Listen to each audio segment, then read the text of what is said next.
बहनों और भाइयों, जो देश की आजादी के बाद भारत की जनता के मन में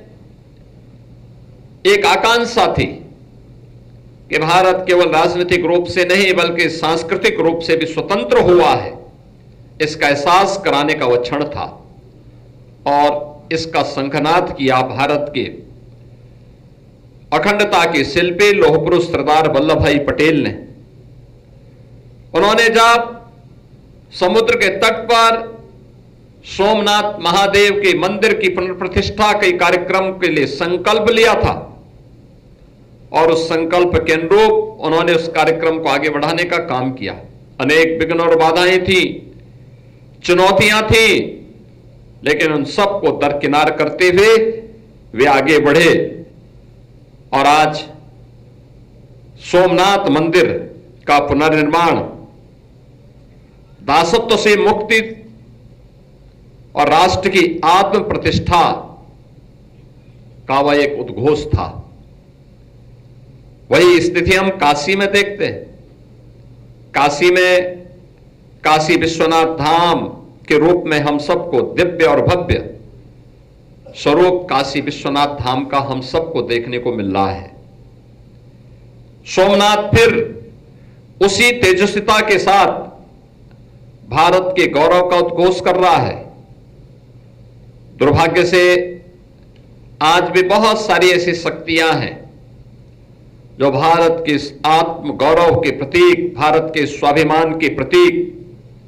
इन आध्यात्मिक और सांस्कृतिक स्थलों को इस स्वाभिमान के साथ आगे बढ़ते हुए देखना नहीं चाहते।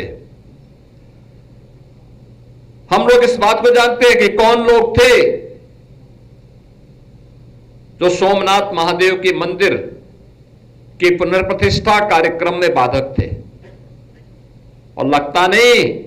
कि वही लोग थे जिन लोगों ने अयोध्या में कालांतर में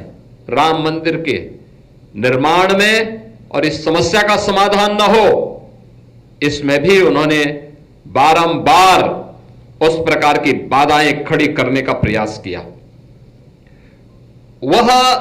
एक अवसर था जब स्वतंत्र भारत इन कार्यक्रमों को प्रभावी ढंग से आगे बढ़ा सकता था, लेकिन भारत और भारतीयता के बारे में, भारत की सनातन परंपरा के बारे में, भारत के इस आत्म गौरव को पुनर्प्रतिष्ठा प्रदान करने के बारे में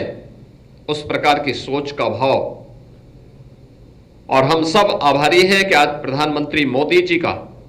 जो यशस्वी मार्गदर्शन और नेतृत्व भारत को प्राप्त हो रहा है, उसी का परिणाम है कि हमें 1000 वर्ष पूर्व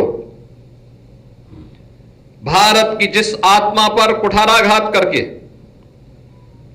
उसे विखंडित और नष्ट करने की कुत्सित चेष्टा के साथ एक विदेशी आक्रांत आया था, आज हम सब सोमनाथ महादेव के स्वाभिमान पर्व के साथ ही उसकी पुनर्प्रतिष्ठा के अमृत पर्व के साथ जोड़ करके काशी विश्वनाथ धाम में इस आयोजन के कार्यक्रम को अपनी आंखों से साक्षात दर्शन कर रहे हैं। इस अवसर पर हम सबको इस बारे में देश के प्रथम राष्ट्रपति डॉक्टर राजेंद्र प्रसाद जी के इन शब्दों को जब उन्होंने आज से 75 वर्ष पहले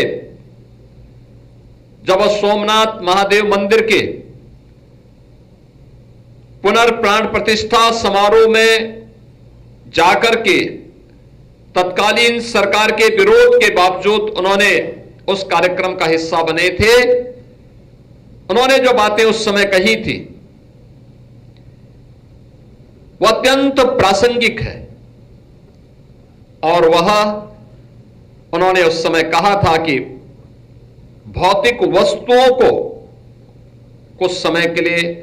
क्षतिग्रस्त किया जा सकता है, उसको विखंडित किया जा सकता है, लेकिन आक्रांता ये भूल गए कि भारत की आत्मा अजर है, अमर है और शाश्वत है, और उसी शाश्वत प्रतीक का स्वरूप है भारत के देवस्थल, भारत के आध्यात्मिक और सांस्कृतिक केंद्र सोमनाथ स्वाभिमान पर्व उसी का प्रतीक है।